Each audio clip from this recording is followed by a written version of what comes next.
Kota Cirebon merupakan salah satu kota yang berada di pesisir pantai utara Pulau Jawa. Cirebon sendiri dijuluki sebagai kota udang, kota para wali, juga kota yang terkenal akan budayanya dan tak lupa kulinernya yang khas. Seperti yang kalian ketahui, Cirebon juga terkenal akan cagar budayanya yang mengandung banyak historis di dalamnya. Salah satunya adalah Masjid Merah Panjunan.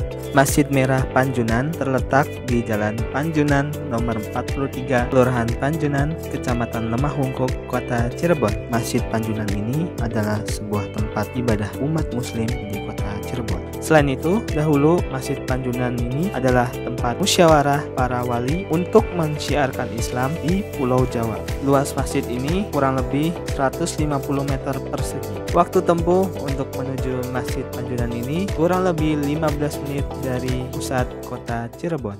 Perkenalkan, Bapak di sini sebagai juru pelihara di Masjid Merah Wali Panjunan. Nama Bapak Nasiruddin. Jabatan Bapak sebagai juru pelihara di Masjid Merah Wali Panjunan. Masjid Merah Wali Panjunan dibangun pada tahun 1480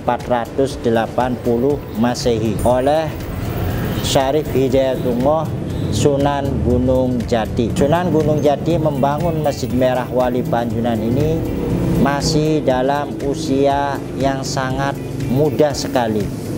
Kurang lebihnya usia 17 tahunan. Beliau membangun Masjid Merah Wali Panjunan ini dalam waktu 1 malam.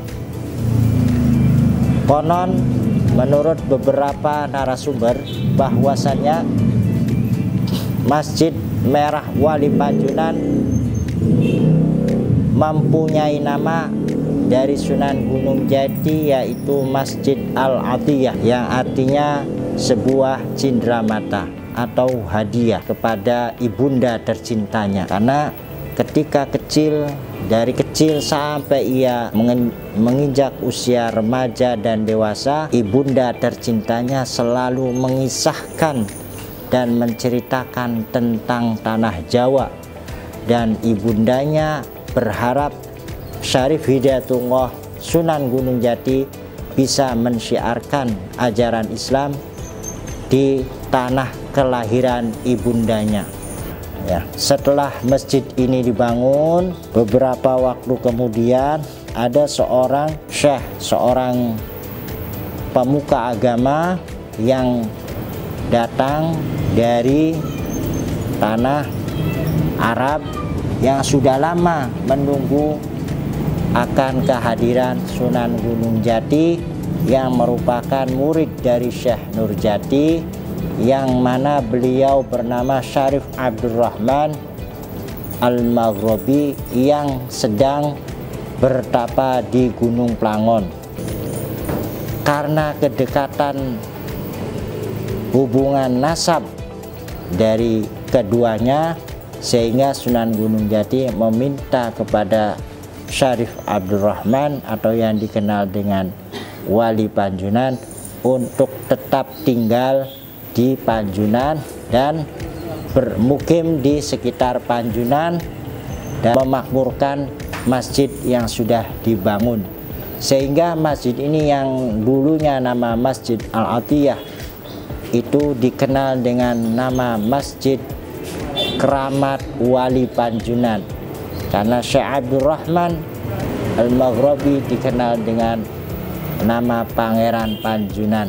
Masjid Merah Wali Panjunan ini mempunyai beberapa ruang. Di antara yang pertama itu ada ruang utama yang paling depan, ya. Ruang tersebut pada zaman Sunan Gunung Jati sebagai tempat pengesahan para wali. Nah, ruang yang ada di sini adalah serambinya, ya. Ada ruang dalam namanya ruang keputren namanya, ya. Ya, saat ini digunakan sebagai ruang pengurus. Nah, ruang sebelah samping kirinya itu tempat beduk. Ada di sini juga beberapa tiang. Tiang utama itu ada 17 tiang. 16 tiang silindris, 1 tiang yang berbentuk balok, ya.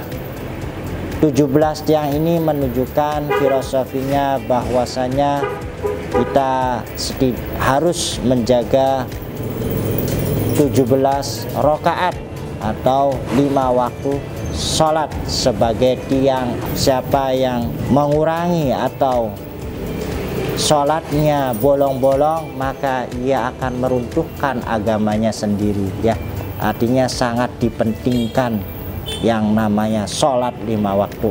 Di sampingnya ada makam sesepuh terdahulu, ya. Konon katanya ada sebagian menyampaikan alat-alat yang dulu pernah digunakan untuk membangun masjid. Dari riwayat lain itu adalah sesepuh atau orang yang dulu pernah tinggal atau mengurus berjasa di Masjid Merah Wali Panjunan. Mari kita jaga bersama situs budaya peninggalan para wali sebagai wujud nyata kita, ya, cinta kita kepada para wali, dan sebagai nasihat buat anak cucu kita bahwasanya Islam yang berkembang di tanah Jawa ini adalah berkat jasanya para wali, ya. Wal afu minkum, wassalamualaikum warahmatullahi wabarakatuh.